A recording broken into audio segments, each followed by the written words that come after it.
नगरी जयपुर से सीधी तस्वीरें जहां पर सीएम भजनलाल शर्मा सपत्नीक पूजा अर्चना करने के लिए पहुंचे हुए हैं प्रथम आराध्य गोविंद देव जी मंदिर में और यहां पर आरती में शिरकत करते हुए इससे पहले उन्होंने अपना वोट डाला, संदेश दिया कि तमाम लोग मतदान करें, मताधिकार का इस्तेमाल करें, वोट डालें। और अब वोट डालने के बाद मुख्यमंत्री भजनलाल शर्मा भगवान की शरण में गुलाबी नगरी जयपुर के प्रथम आराध्य माने जाते हैं गोविंद देव जी और गोविंद देव जी मंदिर में पूजा अर्चना करते हुए। रोशन हमारे संवाददाता जुड़े हुए हैं लगातार। रोशन, मताधिकार का प्रयोग करने के बाद मुख्यमंत्री भजनलाल शर्मा गोविंद देव जी मंदिर में पूजन अर्चन कर रहे हैं। जयपुर के आराध्य देव गोविंद देव जी हैं, उनकी शरण में यहाँ हैं, विशेष पूजा अर्चना कर रहे हैं। उनकी धर्म पत्नी मौजूद है, साथ ही उनके बेटे और वो भी मुख्यमंत्री भजनलाल शर्मा के यहाँ पर मौजूद है। आप फोटो में देख सकते हैं कि जो आराध्य देव गोविंद देव जी हैं उनकी शरण में यहाँ पर खुद मुख्यमंत्री आए हैं। तस्वीरों के अंदर आप देख सकते हैं कि किस तरीके से मुख्यमंत्री भजनलाल शर्मा यहाँ पर विशेष यहाँ पर बिल्कुल एक्सक्लूसिव तस्वीरें इस वक्त आ रही हैं गुलाबी नगरी जयपुर से। ये आप एक्सक्लूसिव तस्वीरें देख रहे हैं और गुलाबी नगरी से तस्वीरें, हाथों में गुलाब लिए भी, क्योंकि जैसे विधि विधान से पंडित जी बता रहे हैं, जो विधि विधान बताई जा रही है वही वो निभाते हुए मुख्यमंत्री भजनलाल शर्मा गुलाबी नगरी के देव जी मंदिर से गोविंद देव जी मंदिर में वोट कास्ट करने के बाद सीधे पहुंचे हैं, जहां पर मन्नत भी की जा रही होगी, क्योंकि इस बार टारगेट बहुत बड़ा है बीजेपी का। 25 की 25 सीटें मिशन लानी है। मिशन 25 के लिए 400 का आंकड़ा टच करना एनडीए को, 370 बीजेपी को लानी है और वोटिंग परसेंट 50% इस बार बढ़ाना है। इस बार राजस्थान की बात करें, 114 प्रत्याशी चुनावी मैदान में है। प्रत्याशी अपनी किस्मत आजमा रहे हैं। वोट की अपील भी की गई मुख्यमंत्री भजनलाल शर्मा के द्वारा और यही एक आचरण भी है मुख्यमंत्री भजनलाल शर्मा का, चाहे वो पूजा हो, चाहे घर में कंजका खिलाना हो। बिल्कुल, रोशन लगातार जुड़े हुए हैं। ये अलग अलग शैली है जी। बिल्कुल, देखिए मुख्यमंत्री भजनलाल शर्मा जब मुख्यमंत्री बने थे तब भी पहली बार यहाँ पर गोविंद देव जी की शरण में यहाँ पर आए थे। अक्सर जब कोई शुभ कार्य होता है, शुभ मुहूर्त होता है, तो ऐसे में मुख्यमंत्री भजनलाल शर्मा की कोशिश रहती है कि वो जो जयपुर के आराध्य देव गोविंद देव जी हैं उनकी शरण में जाए। अक्सर उनकी ये कोशिश रहती है कि वो यहाँ पर ऐसे कार्यक्रमों में यहाँ पर पहुंचे। आप यहाँ पर देखिए विशेष यहाँ पर पूजा यहाँ पर अर्चना करते हुए यहाँ पर नजर आ रहे हैं। यहाँ का जो मंदिर के जो पुजारी हैं वो यहाँ पर पूजा यहाँ पर करवाते यहाँ पर नजर आ रहे हैं। तस्वीरों के अंदर आप देख सकते हैं कि यहाँ पर मुख्यमंत्री भजनलाल शर्मा ने यहाँ पर जो तिलक लगाया, तो कुल मिलाकर कहा जा सकता है कि कहीं ना कहीं एक जो उनकी जो आस्था यहाँ पर देखी जा सकती है, चाहे गोविंद देव जी का मंदिर हो या फिर जब वो कहते हैं कि पूछड़ी का लोटा में यहाँ पर गोवर्धन जी हैं, वहाँ पर भी अक्सर जाते हैं। उन्हीं की कहा जा सकता है कि एक यहाँ पर जो ठाकुर जी हैं, कृष्ण जी हैं, उनकी यहाँ पर जो रूप है वो यहाँ पर कहा यह जाता है कि गोविंद देव जी का जो मंदिर है पूरे जयपुर शहर के लोगों का एक तरीके से कहा जा सकता है कि आस्था का केंद्र यहाँ पर है। और आप यहाँ पर देख सकते हैं कि पूरी विधि विधान से यहाँ पर मुख्यमंत्री भजनलाल शर्मा पूजा यहाँ पर करते हुए नजर आ रहे हैं। वो अपनी धर्मपत्नी की जो कलाई के अंदर यहाँ पर कहा जा सकता है कि जो सूत्र है यहाँ पर जो मूली है वो यहाँ पर उन्होंने यहाँ पर जो धागा है वो बांधा है और उनका जो बेटा है वो भी यहाँ पर मौजूद है। आप तस्वीरों के अंदर देख सकते हैं बड़ी तसल्ली से, भले भजनलाल शर्मा प्रदेश के मुख्यमंत्री हों, मुखिया हों, लेकिन सबके बावजूद आप यहाँ पर देखिए कि वो अक्सर इसी तरीके से मंदिर में यहाँ पर आते हैं। उनकी ये कोशिश रहती है कि वो इस तरीके से यहाँ पर जो मंदिर में जाए, यहाँ पर पूजा अर्चना करें। मैंने पहले भी कहा कि उनकी ये जब भी कोई विशेष कार्य हो, शुभ मुहूर्त हो, उनकी गोविंद देव जी के प्रति जो आस्था है वो देखी जा सकती है। चाहे वो पहली बार मुख्यमंत्री चुने गए, उसके बाद में सीधे गोविंद देव जी के मंदिर आए, उसके बाद भी किसी भी तरीके का कोई शुभ कार्य हो, तो उनकी कोशिश ये रहती है कि वो यहाँ पर आए। आप यहाँ पर देखिए कि जो मंदिर के जो महंत हैं, जो पुजारी हैं, उन्हें यहाँ पर कहा जा सकता है कि जो तस्वीरें हैं वो भारतीय जनता पार्टी खेमे के लिए भी बहुत खास है, क्योंकि मुख्यमंत्री भजनलाल शर्मा पहले वोट डाला, उन्होंने लोगों से अपील भी की कि तमाम लोग अपने मताधिकार का इस्तेमाल करें और अब भगवान की शरण में है गोविंद देव जी मंदिर में पूजा अर्चना कर रहे हैं, जिसकी तस्वीरें आपकी टीवी स्क्रीन पर हम दिखा रहे हैं। हमारे साथ खास मेहमान लगातार मौजूद हैं। सूरज गर्ग जी बीजेपी सुरेश से हैं। गर्ग भारतीय हाँ। जनता पार्टी के नेता हमारे साथ जुड़ गए हैं। सुरेश जी बहुत स्वागत है आपका। टिप्पणी क्या होगी आज के मतदान को लेकर? पहला चरण है, पहली परीक्षा है, क्या भारतीय जनता पार्टी के लिए हैट्रिक की? निश्चित रूप से भारतीय जनता पार्टी की हैट्रिक है और दुनिया के जो लोकप्रिय नेता जिसकी 76% रेटिंग है विश्व के अंदर जी, उस व्यक्ति के लिए पूरा हिंदुस्तान देख रहा है। और राजस्थान की जो 12 लोकसभा के अंदर आज चुनाव हो रहे हैं उसके अंदर भी भारतीय जनता पार्टी और देश के विकसित, क्योंकि हर व्यक्ति ये चाहता है कि हिंदुस्तान विकसित राष्ट्र बने। हमारा जो एक लक्ष्य है विकसित राष्ट्र बनाने का, उसको और हम बढ़ रहे हैं। उसी को ध्यान में रखते हुए कांग्रेस ये कह रही है कि लोकतंत्र बचाने का चुनाव है, ना कि प्रधानमंत्री के चेहरे पर वोट डालने का। नहीं, लोकतंत्र तो आज लोकतंत्र जो है प्रधानमंत्री मोदी जी बचा रहे हैं। लोकतंत्र जो अगर बचा हुआ है तो प्रधानमंत्री मोदी जी की वजह से बचा हुआ है, नहीं तो इन्होंने तो देश के टुकड़े करने में माहिर थे।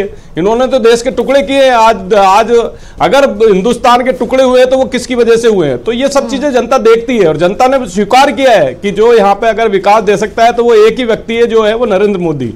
और उसी को ध्यान में रखते हुए भारतीय जनता पार्टी और जनता मतदान में लोकतंत्र बचा रहे हैं। सीबी यादव जी,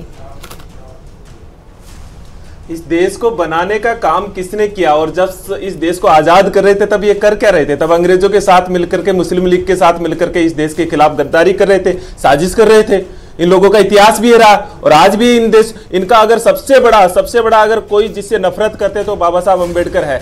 जिस पुस्तक से ये लोग सबसे ज्यादा नफरत करते तो ये संविधान की पुस्तक है।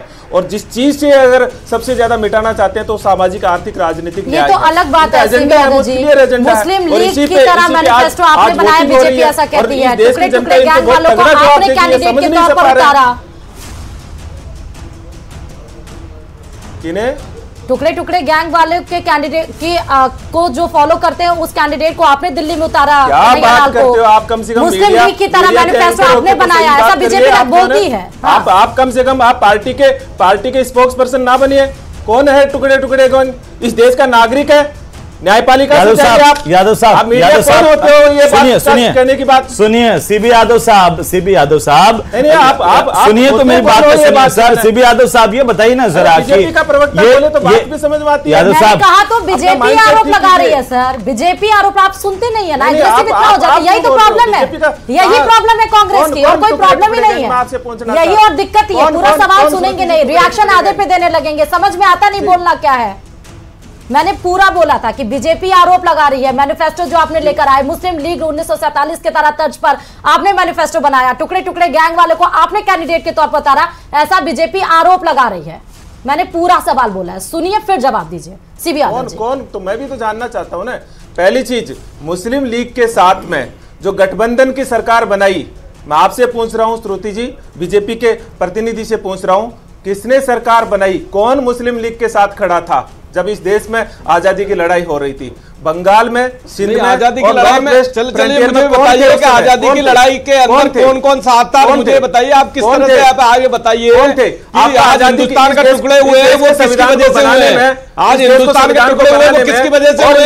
ये एक नेहरू परिवार की वजह से, गांधी परिवार की वजह से हिंदुस्तान का टुकड़ा हुआ। आज चीन अगर चाइना के कब्जे में है तो वो आपकी वजह से हुआ है। आज अगर वहां का दिक्कत कश्मीर भी अगर पाकिस्तान के अंदर है वो भी आपकी वजह से हुआ है। तो ये सब चीजें जनता देखती है। का प्रधानमंत्री भली बात जानते हैं कि आप लोग टुकड़े टुकड़े गैंग के साथी हो। जनता अच्छी तरह जानती है कि टुकड़े टुकड़े गैंग के आप साथी हो, ये जनता जानती है। अम्बेडकर को अपमान करने वाले तो आप लोग हो रही थी। सबसे ज्यादा बाबा साहब अम्बेडकर को अपमान करने वाले कौन है? इनसे पूछिए, सबसे ज्यादा अम्बेडकर को अपमान करने वाले इनको हराने वाले बाबा साहब अम्बेडकर को हराने वाले कौन थे? ये थे, ये लोग थे बाबा साहब। अब आप ये बताइए, बाबा साहब अम्बेडकर को भारत रत्न क्यों नहीं दिया आपने? बाबा साहब अम्बेडकर को अपमान करने वाले ये लोग हैं।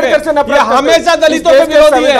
आपने देखा होगा अभी बिहार के अंदर एक दलित विरोध, दलित महिला के ऊपर किस तरह की गालियां बकी हुई है। आपने देखा होगा कि बिहार के अंदर एक दलित महिला के अंदर किस तरह की गालियां बकी हुई है। तो ये दलित विरोधी लोग हैं, ये दलित विरोधी लोग हैं। तो इनको समझ में नहीं आएगी, लेकिन जनता समझ चुकी है। और जनता समझने की वजह से संविधान को बचाने का चुनाव है। कैसे संविधान आपको लग रहा खतरे में है? संविधान और लोकतंत्र आपको कैसे लग रहा खतरे में है? ये मैं थोड़ी बोल रहा हूँ, आनंद हेगड़े जी, अनंत हेगड़े जी इनके सांसद यहाँ इनके जो नागौर से इनके प्रत्याशी ज्योति मिर्धा जी, आप देखिए ये बोल रहे हैं, और इनके प्रधानमंत्री जी है वो एक तरफ दूसरा स्वांग रचते हैं और इनके लोगों को आगे करते हैं ताकि एक टारगेट ग्रुप को मैसेज दिया जा सके। क्या ये मुद्दा है इस बार के चुनाव लागू में करेंगे? सीबी यादव साहब, क्या ये मुद्दा इंपैक्ट कर रहा है इस बार के चुनाव में? स्थानीय मुद्दों की बात करते हैं। CSDS जो सबसे बड़ी संस्था है, CSDS, उन्होंने कहा सबसे बड़ा मुद्दा रोजगार और महंगाई। जी, रोजगार, महंगाई और सामाजिक न्याय, ये सबसे बड़े मुद्दे हैं। और कांग्रेस पार्टी का जो न्याय पत्र है वो 5 न्याय और गर्ग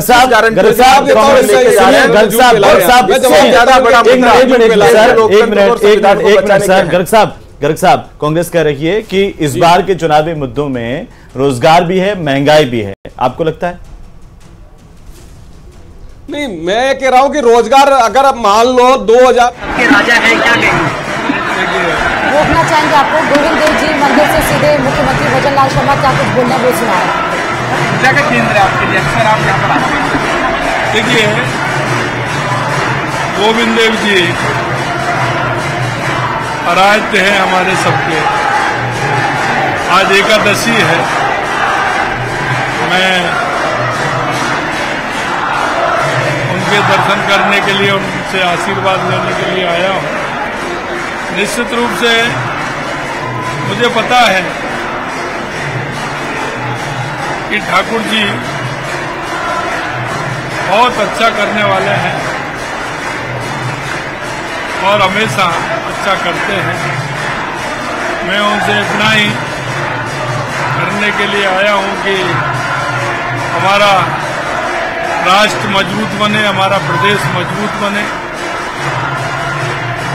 और हमारा राष्ट्र विकसित राष्ट्र बने, आगे बढ़ता रहे, सब सुख और शांति से रहें और निरंतर हमारा प्रदेश आगे बढ़ता रहे, ऐसी मेरी उनसे कामना। ये भी बात करेंगे। और जयपुर में आपने गोविंद देव जी को नहीं छोड़ा। देखिए, गोविंद देव जी तो हराते हैं, गोविंद देव जी तो कैसे छूट जाएंगे? ये जो सारी कृपा है वो गोविंद देव जी की कृपा है। क्या लगता है आपको, गोविंद देव जी की जो कृपा है वो बनी रहेगी? छोड़ दो। तो मुख्यमंत्री भजन लाल शर्मा को आप जयपुर के गोविंद देव जी मंदिर से आप सुन रहे थे। उन्होंने कहा गोविंद देव जी की तमाम कृपा बरस रही है, उनका आशीर्वाद है। ये भी तस्वीरें आपको सीधे दिखा रहे हैं। और एक मुख्यमंत्री को अपने बीच में पाकर जनता वहां पर देखिए, जो श्रद्धालु पहुंचे हैं, भाव विभोर वैसे ही है वो उस मंदिर में जाके, लेकिन मुख्यमंत्री को देखकर अपने बीच में अलग से उत्साहित हो जाती है जनता।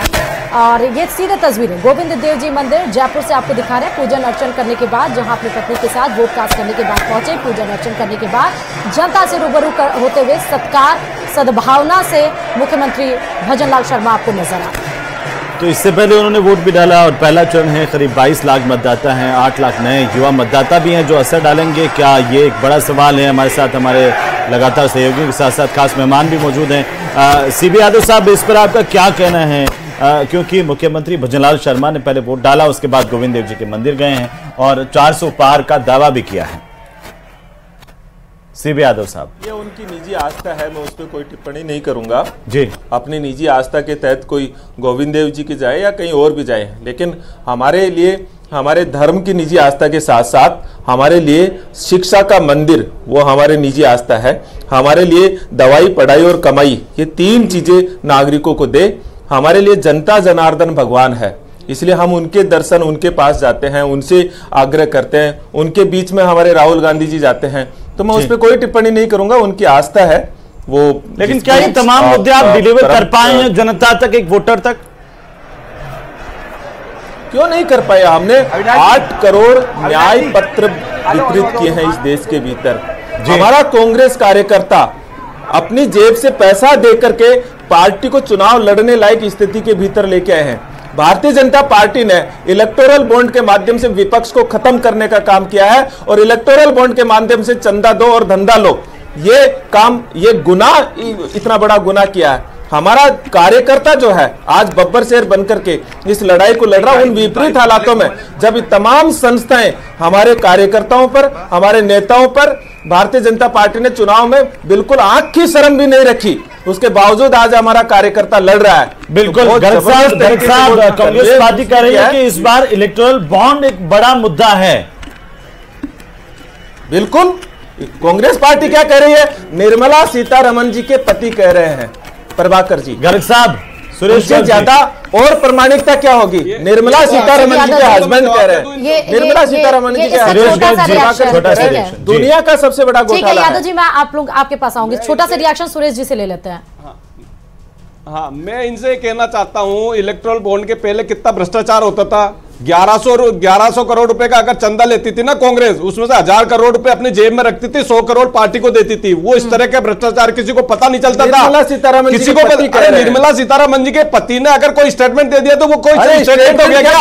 अगर राहुल गांधी ने कोई स्टेटमेंट दे दिया तो स्टेटमेंट हो गया क्या? अगर कोई व्यक्ति ने स्टेटमेंट पास लौटेंगे, लेकिन यहाँ वक्त हो चुका है छोटे से ब्रेक का। लेकिन देखिए, सुबह 7 बजे से ही मतदान शुरू हो चुका है, 2 घंटे बीत चुके हैं और मतदाताओं की संख्या पोलिंग बूथ पर बढ़ती ही जा रही है।